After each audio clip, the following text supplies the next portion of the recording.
السلام عليكم ورحمة الله وبركاته. اللهم صل وسلم وبارك على سيدنا محمد وعلى آله وصحبه أجمعين. ازيكم عاملين ايه؟ والنهاردة هنعمل الفيديو المنتظر اللي بنعمله كلنا اليومين دولت، بس هنا بطريقة تانية مختلف وجميل جدا وهيعجبكم ودايب تحفة. اللون طالع تحفة والطعم حكاية. الطريقة بتاعته سهلة جدا وجميلة وعملناه قبل كده السنة اللي فاتت، وان شاء الله هنعمله السنة دي كمان مع بعض. ويا ريت بقى قبل ما نبدأ الفيديو كده نقول بسم الله ودوسي لايك عشان الفيديو اكيد ان شاء الله هيعجبك جدا. ولو مش مشتركة في القناة اشتركي وفرحيني. كل سنة وانتم طيبين. هنبدأ مع بعض المكونات هقولها لكم. بسم الله الرحمن الرحيم. اول حاجة معانا كده الدقيق. الدقيق دوت انا جايباه اللي هو المغلف، يعني عادي عايزه تجيبيه سايب برضو في الايام اللي هي بتاعت العيد دي. بيجيبوا عند العطار بتلاقي فيه الشوال بيبقى عنده دقيق فاخر اللي هو بتاع الكحك والبسكوت والحاجات دي. انت بتقولي عايزه دقيق بتاع كحك وبسكوت. انا جايبه دقيق فاخر اللي هو في اكياس، وعادي لو عايزه سايب مفيش اي مشكله، المهم يكون دقيق مخصص للحلويات. بنخله كويس قوي. مقادير الكيلو دقيق هقولك على مقادير الكيلو، انت بقى حاجه بتاعتك، عايزه تزودي عايزه تقللي دي حاجه بتاعتك. الكيلو دقيق هنجيبهم ننخلهم كويس قوي. بعد ما ننخلوهم بقى نحطهم كده على جنب لغايه ما نجهز الخميره، عشان الخميره دي خطوه مهمه ولازم نعملها صح، عشان دي هتفرق معانا جدا في العجينه بتاعه الكحك. الكحك ده دايب جدا يا جماعه، مش عامله لكم ناشف ولا في الكلام ده خالص. اللي عايزه ناشف ده ليه مكونات تانية، بس اكيد كلنا يعني طالبينه ان هو يكون كحك يكون دايب. اول حاجه معايا الكيلو دقيق بياخد عليه من الخميره معلقه صغيره خميره. يبقى كيلو دقيق عليه معلقه صغيره خميره. هنحط عليهم حوالي معلقتين من بتاعه الشاي برضو سكر، معلقه برضو صغيره هنحط، يبقى معلقه صغيره على كيلو دقيق، معلقه صغيره خميره، وعليهم معلقتين صغيرين سكر، وعليهم برضو نص كوبايه من اللبن. يبقى حطينا كده نص كوبايه لبن. اللبن ده يعني لبن دافي دافي خالص كده، يعني مش سخن بقى ان هو يبوظ معايا الخميره. الخميره دي قطع ينفع معاكي برضو لو انت عندك الخميره اللي هي الفوريه عادي برضو، بس لازم نعمل الاختبار ده الاول. بتقلبيها كويس جدا كلهم مع بعض وتغطيها وتسيبيها شويه كده حوالي 10 دقايق او 5 دقايق، يعني على حسب ما تفور معاكي لغايه ما تخلصي العجينه بتاعتك. بس لازم تفور منك وتعمل اللي هو الفقاقيع على الوش وتلاقيها خمرانه، لو مش خمرانه غيري الخميره وارميها عادي واعملي غيرها، ممكن في ميه دافيه بدل اللبن. هنا بقى كيلو دقيق عليهم من المحلب هنحط عليهم معلقه صغيره محلب، وعليهم نص معلقه من بيكنج باودر، وعليهم رشه الملح على كيلو الدقيق او على طرف المعلقه كده خالص ملح. يبقى حطينا عليهم نص معلقه بيكنج باودر ومعلقه صغيره محلب، وعليهم رشه الملح. ده المكونات الجافه دي كلها حطيناها مع بعض مع الدقيق اللي احنا نخلناه ونقلب كويس قوي. الخطوه بتاعت السمسم بقى، السمسم دوت على الكيلو دقيق عليهم ربع كوبايه من السمسم. انت لو جايبه سمسم محمص حطيه كده على الدقيق، لو مش متحمص هتحطيه في السمنه. انا الكميه بتاعتي ما حطيتهاش كلها، هنا كان عندي سمسم محمص وكان عندي سمسم عادي، فحطيت الكميه اللي انا على قد الدقيق اللي انا عاملاها. السمسم محمص اللي هو متحمص حطيته على الدقيق وطبعا ما كملش معايا، فكان عندي من السمسم اللي هو مش متحمص حطيت شويه في السمنه. فسيبك من اللي انا عملته خالص عشان دي ايه مشكله بتاعتي انا. انت لو عندك دلوقتي عندك السمسم محمص حطيه على الدقيق، لو مش متحمص حطيه في السمنه. والافضل تجيبيه مش متحمص بيكون افضل، وريحته بتدي في السمنه وبيدي طعم حلو جدا في الكحك. بصوا بقى الدقيق بعد ما قلبت كل المكونات فيه، ببدأ كده ان انا اعمل زي نقرة كده او حفرة صغيرة في النص زي ما عملنا السنة اللي فاتت. وهسيب لكم برضو الطريقة بتاعت الكحك بتاع السنة اللي فاتت في صندوق الوصف، وكل الطريقة دي هكتبها لك برضو في التعليقات في اول تعليق وفي صندوق الوصف، عشان ما تدوريش هنا ولا هنا، هتلاقيها في كل في الناحيتين يعني عامة. حطي لايك بقى على ما نبدأ نخلص باقي الفيديو. معلش الفيديو النهاردة هيكون طويل شوية معانا، بس هو فيديو مهم جدا وكلنا محتاجين الكحك نعملوه بطريقة ناجحة. ان شاء الله الطريقة دي ناجحة مجربة بقالي كذا سنة بعملها. اللهم صل على النبي. بصوا السمنة نزلت، الفوران ده بقى هو اللي هيجيب الريحة لآخر الشارع.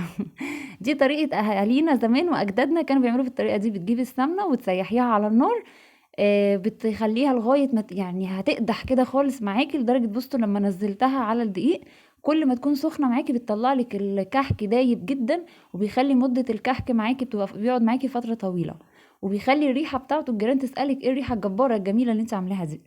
طبعا قلبي الافضل بمعلقه، لان مش هتعرفي تمسكيه ابدا بايدك ان انت تقلبي او تعجني، لان هو السمنه سخنه جدا وانتوا عارفين السمنه بتفضل محتفظه بالسخونيه بتاعتها. ولو انت عندك طبق كده بلاستيك زي ما انا عامله، حاولي ان هو ما تخلوش يلمس الجناب بتاعته، عشان احنا عارفين بلاستيك مع السخن مش حلو.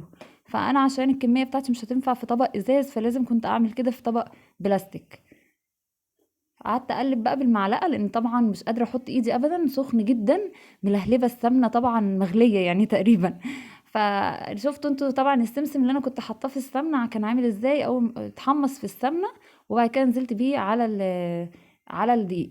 يبقى الكيلو الدقيق بقى، نرجع تاني للمقادير بتاعتنا. الكيلو الدقيق بياخد معانا نص كيلو من السمنه، وكل ده مكتوب برضو في صندوق الوصف. بصوا اللهم صل على النبي على الخميره، فارت معايا وبقت جميله جدا كده. العجينه ناجحه معايا لان في الخميره يعني ناجحه كويسه، يبقى هتخلي معاكي الكحك يطلع ممتاز. لو ما خمرتش منك الخميره ارميها واعملي غيرها. وخلي بالكم انا بفضل الخميره عامه، القطع بتكون جميله جدا وبتجيب معاكي نتيجه حلوه. كده بعد ما حطيت الخميره سبت الاول الكحك العجينه اللي انا عملتها تهدى شويه من السمنه عشان ما انزلش عليها بالخميره على طول. وبعد ما حسيتها بردت معايا، يعني سبتها حوالي بتاع 10 دقايق على جنب او 5 دقايق، يعني المهم ان هي تبرد منك. لو انت عامله كميه صغيره فهي هتبرد منك بسرعه، وتقعدي تقلبي تفكيها من بعضها. وبعد كده حطيت عليها ريحه الكحك. طبعا الكيلو دقيق بياخد من ريحه الكحك زي ما انت حابه. طبعا لو عايزه ريحته جامده، بس الافضل ان انت لو هتعملي كيلو حطي نص ازازه من اللي هي ريحه الموز او اي ريحه انت بتحبيها، مع نص سمنه بلدي، بيدي معاكي طعم وريحه جميله جدا. اللبن بقى بنزل بيه تدريجيا. المفروض الكيلو دقيق بياخد معايا كوبايه من اللبن. كوبايه اللبن دي نصها لبن ونصها ميه، هو كوبايه واحده بس نصها لبن ونصها ميه. انا خدت نصها طبعا في الخميره، عملت بيها الخميره، والنص التاني هو اللي هبدا ان انا ادرب بيه العجينه. وبالراحه واحده واحده. طبعا انا عامله كميه اكتر من كيلو، فعشان كده انا بقول لكم المقادير بس اللي هي بتاعه الكيلو، مالكيش دعوه بالكميه اللي انا عاملاها. عشان انت عايزه تزودي هتزودي، عايزه تقللي هتقللي، دي حاجه بتاعتك.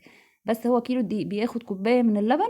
وبرده تدريجيا ممكن تحتاجي. طب لو العجينه لقيتيها ناشفه معاكي شويه هتعملي ايه؟ ما تحطيش لبن تاني خالص. انت واخده نص كوبايه لبن على نص كوبايه ميه، يعني ما ينفعش نزود لبن اكتر من نص كوبايه عشان ما ينشفش منك. وحاطين عليه نص كيلو من السمنه، السمنه السايحه جدا اللي انتوا شفتوها سايحه على النار. لو نشفت منك شويه وممكن تقعدي تعملي بالميه، تزودي ميه عاديه. وخلي بالكم اللبن ده مش سخن، انا عاملاه اللي هو غلياه وسبته خالص بحراره المطبخ، برد نهائي وسبته بحراره المطبخ. حتى بصوا احتاجت ميه شويه صغيرين تاني، حطيت في نفس الكوبايه بتاعه اللبن، بقيت احط عليها حاجه بسيطه. لان في نوعيات دقيق، في نوعيات بتحتاج منك ميه، وفي نوعيات ما بتحتاجش ميه منك كتير. تاني عشان ما حدش ينسى يا جماعه، عشان في ناس منتظره الفيديو ده وعايزه تعمل الكحك على طريقتي، لان جربوه لقوه جميل جدا. هنحط الكيلو الدقيق عليهم نص كيلو من السمنه السايحه زي ما شفتوا، عليهم كوبايه من اللبن، نصها ميه ونصها لبن، مش كلها لبن عشان ما ينشفش تقولي انت قلتي كوبايه لبن، لا، نصها لبن ونصها ميه. والخميره بندوبها في نص كوبايه من نفس كوبايه اللبن. يعني هو الكيلو بياخد كوبايه لبن ونصها ميه ونصها لبن، فانت هتاخدي نصهم تخمري بيهم الخميره، والنص التاني هتبداي تعجني بيه بعد ما بتحطي السمنه. دلوقتي بعد ما حطينا السمنه وكانت مغليه وحلوه تمام، بنسيب بعد ما ضربنا كده العجينه. طبعا العجينه ما بنضربهاش زي العجين العادي بتاع العيش، بتفركيها بايدك بس. سيبيها تهدى شويه عشان تعرفي تستخدمي ايدك، مش هنستخدم معلقه الخشب. وبعد ما تبرد معاكي شويه تنزلي عليها بالخميره، وبعدين بقى باللبن، وتبداي تبداي تضربي فيها بايديك زي ما انت شفتي كده. وتعملي لها اختبار، تعملي المنقاش، تقعدي تختبري النقشه بتاعتها. لو طلعت معاكي كويسه خلاص كده تمام قوي. تروحي بقى عامله ايه، لقيتي ما بتلزقش في المنقاش، بس المهم تجيبي منقاش نضيف، مش تجيبي منقاش بايظ ويفضل ينتش معاكي الرسمه وتقولي ده بايظه ليه. تمام. كده بقى نخش على العجوه انا فكيتها كده بمعلقه سمنه. طبعا انا جايباها من عند الراجل نفسه، حاطط عليها سمسم. لو مش حاطط عليها، لو حابه تحطي عليها سمسم محمص حطي، بيدي طعم وريحه جميله جدا. حطي عليها عادي معلقه كده. وحطيت عليها معلقه سمنه وفكيتها كده زي ما انتم شايفين، قعدت اعجن فيها لحد ما فكت معايا خالص عشان اعرف اكورها واستخدمها في الكحك. ممكن برضو تستخدمي عادي زبده، بتدي ريحه جميله قوي معاها، يعني يا سمنه يا زبده. قبل كده عملتها لكم السنه اللي فاتت برضو. السنه اللي فاتت قبل كده عملتها معاكم برضو، عملتها لكم، عملت الملبن اللي حطيت عليه سمنه وحطيت على العجوه زبده، وكان طعمها جميل جدا. فحبيت اغير السنه دي وحطيت بدل الزبده استخدمت سمنه. فعادي خالص تدهني ايدك كده بشويه صغيرين، وتروحي ماسكه زي ما انت شايفه قدامك كده، تمسكي حته حته عشان ما تمسكش في ايديكي، وتعرفي تكوريها وتطلع معاكي جميله. طبعا طالعه في الكحك، انت شفتي الفيديو في اوله، طالعه تحفه يعني ممتازه جدا. يا ريت بس تحطي لايك بقى تقديرا على مجهودي ده. طبعا الحشوات دي بتاعتك انت بقى، حابه تحطي ملبن، عجوه، اللي انت تحبيه اعملي اللي انت عاوزاه. هنا بقى كنت خلاص ابتديت جهزت الحاجه وجبتها كلها. بعد ما ريحت العجينه سبتها حوالي 10 دقايق مش اكتر، بسيبها 10 دقايق ترتاح. وبتخمر فيهم وانت شغاله، بتخمر معاكي لما بتركني في الصواني بتكون خمرت معاكي. انا هنا جايبه الميزان عشان عايزه اطلع كل كحكايه قد التانية. كاني جايباه من المحل بالظبط. ما احنا بنعمله في البيت عشان نلاقي النتيجه زيها زي بره.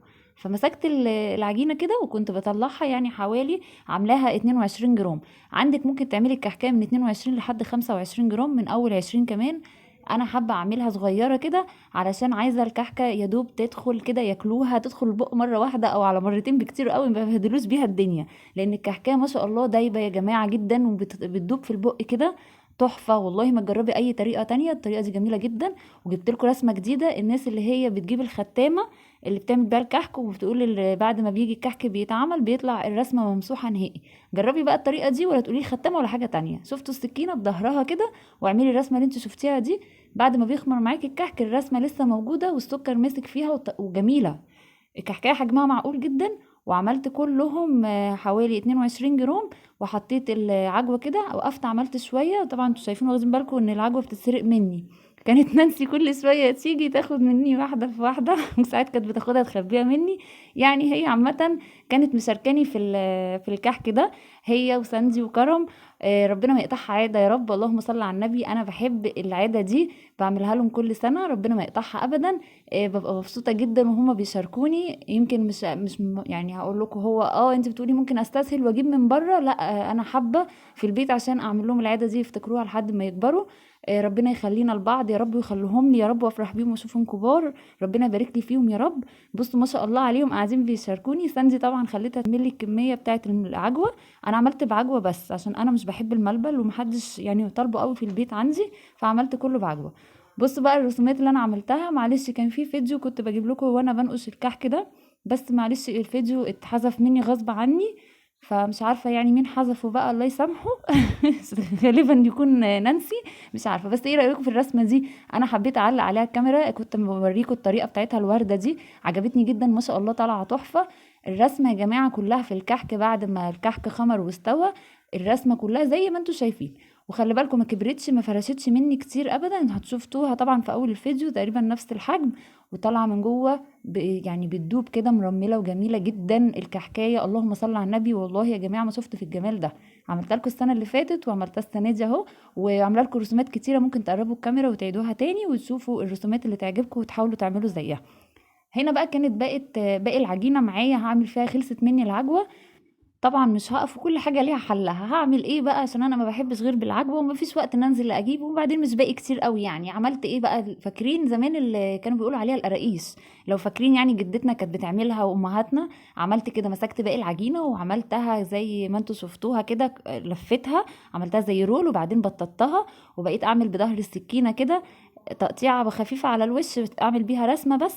زي قبل كده عملنا البسكوت بالتمر، كنا عاملين نفس الرسمة كده، عملتها زيها. وبقيت اقطع كده واحط في الصينيه. اتقطعت مني هنا عشان انا كانت ساندي نامت وسابتني طبعا. خلاص العيال كانت تعبت، ما قدروش يقعدوا معايا للاخر. فكنت بصور بايد، وماسكه بالايد التانية بقطع فيها. فاتقطعت مني، وبرده كملتها لزقت تاني، لان العجينه ما شاء الله عامله زي الزبده. تحفه يا جماعه. بصوا ما نشفتش مني، قاعده بيها وقت طويل. انا تقريبا عملت من بالليل لحد الصبح، من بعد الفطار يعني حوالي الساعه 11 كده لغايه الصبح. كان ده اكتر وقت مناسب ليا. فبرضه طالعه جميله. هنا الفرن كنت مسخناه، حاطه زي ما انتم شايفين في الرف اللي في النص. تشغلي الفرن وخليه يسخن. لو انت الشوايه عندك بتشتغل، لو الشوايه عندك شغاله، شغلي الفرن ارضيه وشوايه. لو مش شغال عندك، سوي تحت الاول، بعدين شغلي الشوايه تاخد معاكي اللون الجميل اللي انت شايفاه ده. اللهم صل على النبي، ما خدش وقت في الفرن خالص.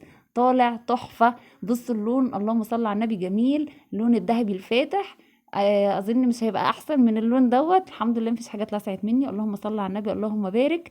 يا ريت ما تنسوش الاشتراك في القناه، وتفعلوا الجرس عشان يوصلكوا كل جديد. لسه البسكوت ما نزلتلكوش الحلقه بتاعت البسكوت، برضو جميل جدا ورائع. بصوا من جوه مرمل وجميل ازاي. خلي بالكم يا جماعه، انا ماسكاه الكحكايه، ماسكاها برقه خالص كده بالراحه، لان هي لو اتضغطت عليها هتتفرفت. والله طالع ما شاء الله. جربي الطريقه وقوليلي. ولو عندك اي حاجه وقفت معاكي في فيديو ما فهمتهاش او عايزه تفسري عنها، اكتبي لي في التعليقات وهقول رد عليكي على طول في ساعتها. القراقيش اهي، بصوا طالعه عامله ازاي. القراقيش اساسا عجبتني جدا، ساده مختلفه، حبيت اعملها بالشكل ده عشان ابقى عارفه الساده من المحشي. الحشوه دي بتاعتك، حابه تكتري الحشوه كتريها، مش حابه دي حاجه بتاعتك. انا شايفه دي معقوله. بصوا القراقيش دايبه خالص. العجوة ما شاء الله طالعة جوه البتاع، جوه الكحكاية كده، متماسكة في نفسها وجميلة. جربوا الطريقه دي هتقولي والله يا جماعه جميله ما شاء الله. حطي بقى لايك وفعلي الجرس عشان يوصلك كل جديد، وشيري الفيديو لاصحابك عشان ممكن يكونوا محتاجين حلقه زي دي ما شافوهاش. وما تنسينيش في التعليقات بتعليقات جميله تكتبيها لي كده.